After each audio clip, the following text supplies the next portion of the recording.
Assalamualaikum warahmatullahi wabarakatuh. Selamat datang di ruang podcast saya. Saya Bayu Ada Nugraha. Kali ini akan berbicara tentang akuntabilitas bagi seorang ASN. Hal ini dilakukan untuk memenuhi tugas pelatihan dasar CPNS di wilayah Provinsi Kalimantan Utara. Yuk kita simak. Akuntabilitas merujuk pada kewajiban setiap individu, kelompok, atau institusi untuk memenuhi tanggung jawab yang menjadi amanahnya. Amanah seorang PNS adalah menjamin terwujudnya nilai-nilai publik. Kemudian, hal tersebut tidak lepas dari aspek-aspek akuntabilitas yang juga mempengaruhinya. Yang pertama, akuntabilitas personal. Yang kedua, akuntabilitas individu. Yang ketiga adalah akuntabilitas kelompok. Kemudian, akuntabilitas organisasi yang mengacu pada pelaporan kinerja yang dicapai. Dan yang terakhir adalah akuntabilitas stakeholder. Nah, selanjutnya, mari kita kupas satu demi satu apa saja yang diharapkan dari seorang PNS yang berakuntabilitas.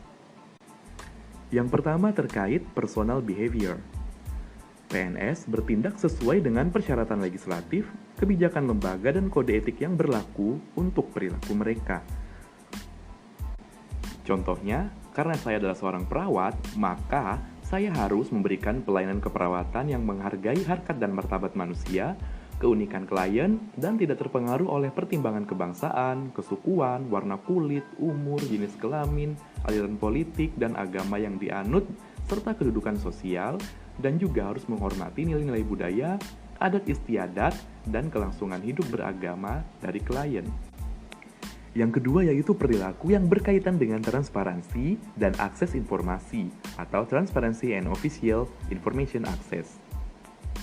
Seorang PNS harus menjaga kerahasiaan dokumen kecuali diminta oleh pihak yang berwenang.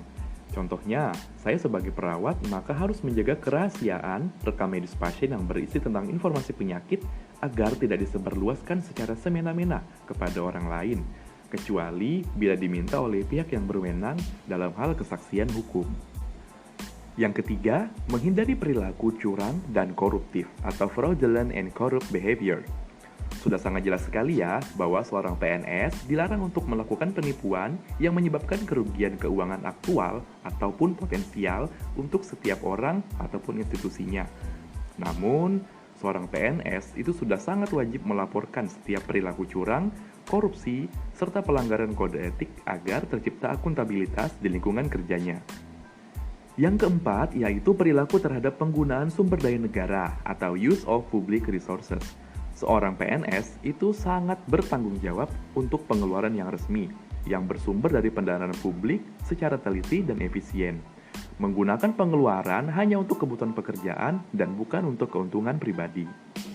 Yang kelima yaitu perilaku berkaitan dengan penyimpanan dan penggunaan data serta informasi pemerintah atau record keeping of use of government information.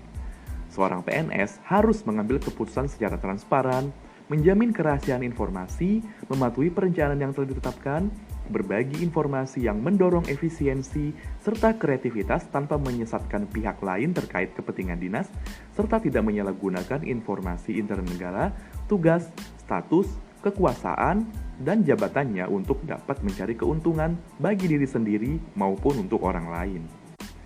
Yang keenam yaitu perilaku berkaitan dengan konflik kepentingan atau conflict of interest. Seorang PNS harus dapat memastikan kepentingan pribadi yang tidak bertentangan dengan tugas resminya agar mereka tidak memihak.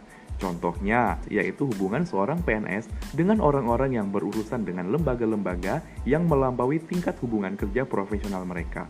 Yang terakhir, nomor 7, adalah perilaku berkaitan dengan pengambilan keputusan. Dalam praktek pengambilan keputusan yang akuntabel, seorang PNS harus memastikan tindakan dan keputusan yang berimbang dan tidak bias, bertindak adil, dan mematuhi prinsip-prinsip due process, transparan, berperilaku sesuai standar sektor publik maupun kode etik secara efektif dan efisien.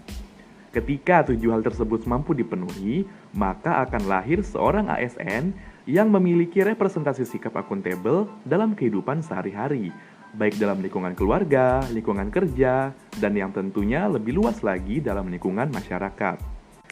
Demikian ulasan saya mengenai akuntabilitas bagi seorang ASN. Terima kasih sudah meluangkan waktu untuk mendengarkan podcast ini. Sampai jumpa di lain kesempatan. Wassalamualaikum warahmatullahi wabarakatuh.